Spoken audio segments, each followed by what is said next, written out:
राधे राधे दोस्तों। जो लोग लड्डू गोपाल की सेवा करते हैं तो कई लोग उन्हें पागल समझते हैं। सोचते हैं कि एक पीतल की मूर्ति कैसे भोग लगा सकती है, कैसे दूध पी सकती है, क्यों इतनी सेवा करते हैं लोग, क्यों उन्हें स्नान कराते हैं, पोशाक धारण कराते हैं, इतनी सेवा करते हैं तो उन्हें लोग पागल समझते हैं। तो आइए आज हम एक प्रसंग सुनते हैं जिससे कि हम जानते हैं कि एक पीतल की मूर्ति में साक्षात भगवान कैसे होते हैं।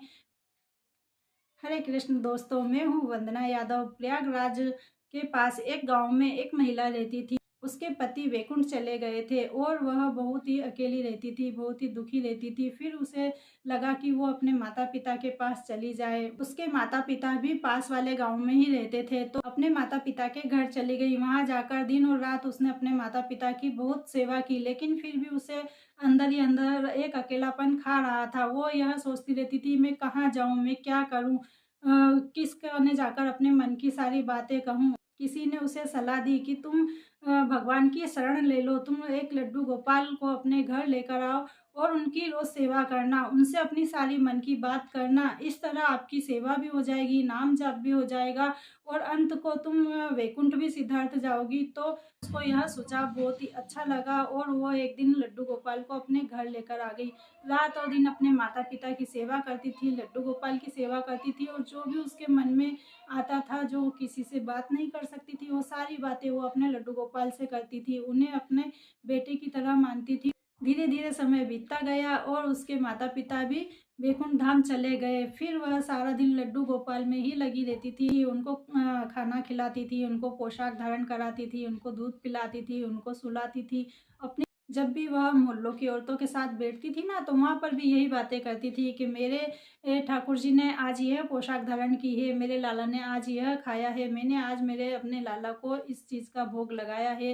कई बार तो मेरा लाला मुंह फुला लेता है, मैया मुझे ये नहीं खाना, मुझे ये खाना है, मुझे यहाँ नहीं बैठना, मुझे यहाँ बैठकर तुम्हारी बातें सुनना है, सुनाती थी। तो मोहल्ले की औरतें जब वह चली जाती तो कहती थी, देखो इसके घर में ठाकुर जी रहते हैं, चारों लोक के स्वामी, वैकुंठ के स्वामी, पूरी दुनिया छोड़कर इसके घर में रहते हैं, इसका भोग प्रसादी खाते हैं, इसके घर दूध पीने आते हैं, इससे बातें करते हैं। उसकी सभी हंसी उड़ाते थे, कोई भी उसे सही नहीं मानता था, बोलता था कि यह मैया तो पागल हो गई है। फिर एक दिन आया तो सभी महिलाओं ने उस महिला से कहा, मैया हम प्रयागराज जा रहे हैं स्नान करने, कुंभ का मेला लग रहा है तो तुम भी चलोगी क्या? तो उसने कहा कि हाँ हाँ, मैं शाम को अपने कान्हा से पूछकर बताती हूँ, अपने ठाकुर से पूछकर बताऊंगी। तो महिलाएं कहने लगी, कल सुबह हम निकल जाएंगे। तो वह कहने लगी, ठीक है, मैं अपने ठाकुर को शाम को ही पूछकर तुम्हें जवाब दे दूंगी।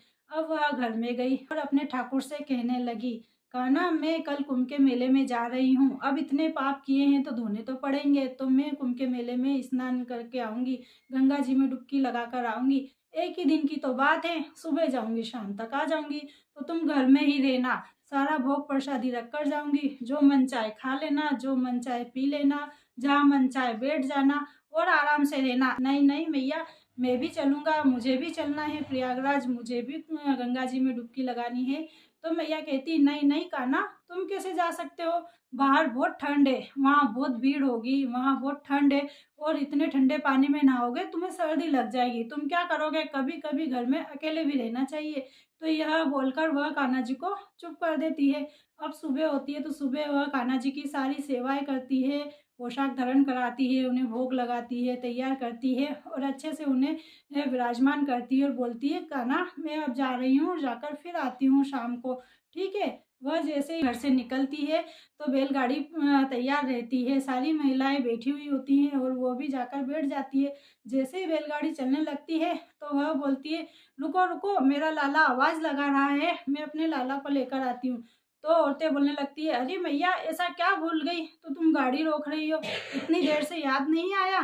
तो बोलती है कि नहीं नहीं, रुको रुको, मेरे कान्हा आवाज़ लगा रहे, मैं उन्हें लेकर आती हूँ। दौड़ कर चली जाती है और अपने ठाकुर जी को साथ लेकर आ जाती है, बैठती है थोड़ी देर और गाड़ी आगे चलने लगती है और तो अपने ठाकुर जी से बातें करती है।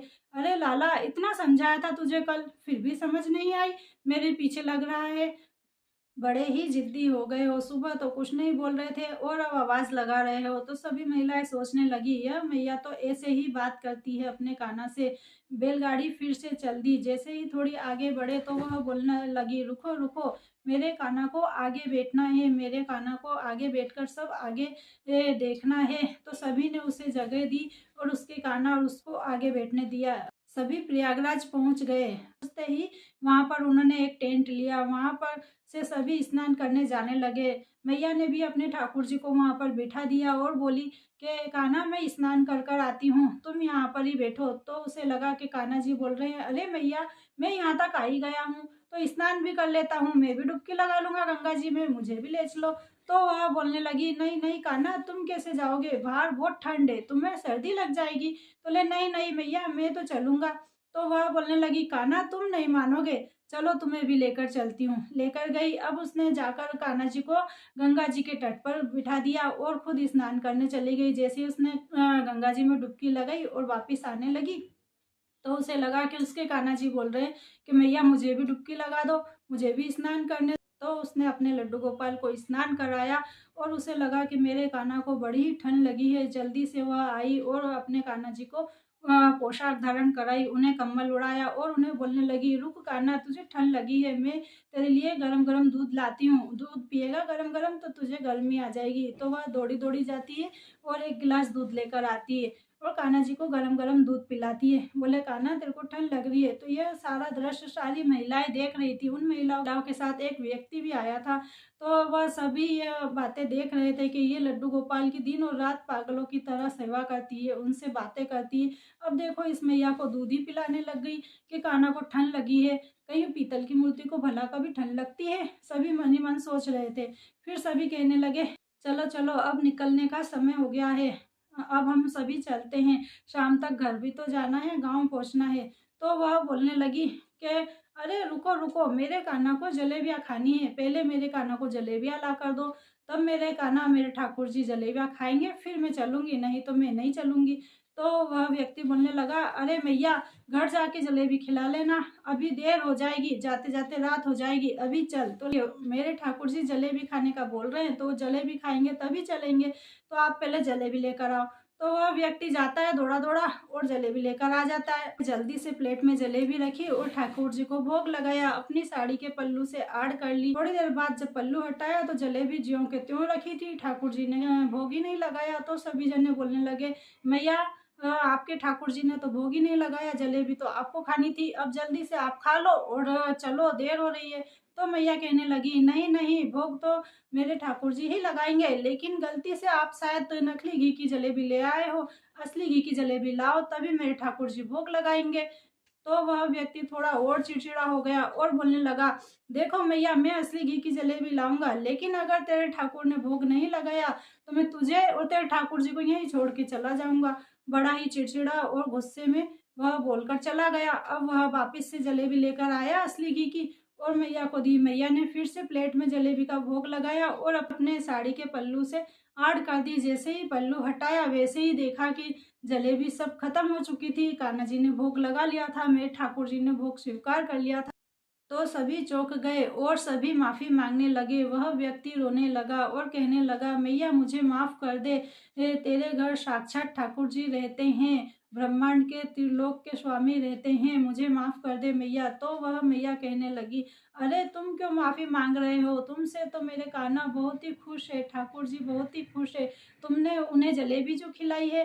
तो वह कहने लगा, मैया आज के बाद जो भी तेरे ठाकुर जी बोले कि मुझे ये कहना है, तुम मुझे बताना, तो मैं वही लाकर दूंगा। तेरी और तेरे ठाकुर जी की आज के बाद सारी जिम्मेदारी मेरी, मैं तेरी भी सेवा करूंगा और तेरे ठाकुर जी की भी सेवा करूंगा। जब तू वैकुंठ सिद्धार्थ जाएगी ना, उसके बाद भी मैं तेरे ठाकुर जी की सेवा करूंगा। साक्षात ब्रह्मांड के त्रिलोक के स्वामी आपके घर रहते हैं। सारी महिलाएं भी माफी मांगने लगी और कहने लगी, देखो मैया के घर तो साक्षात ठाकुर जी रहते हैं।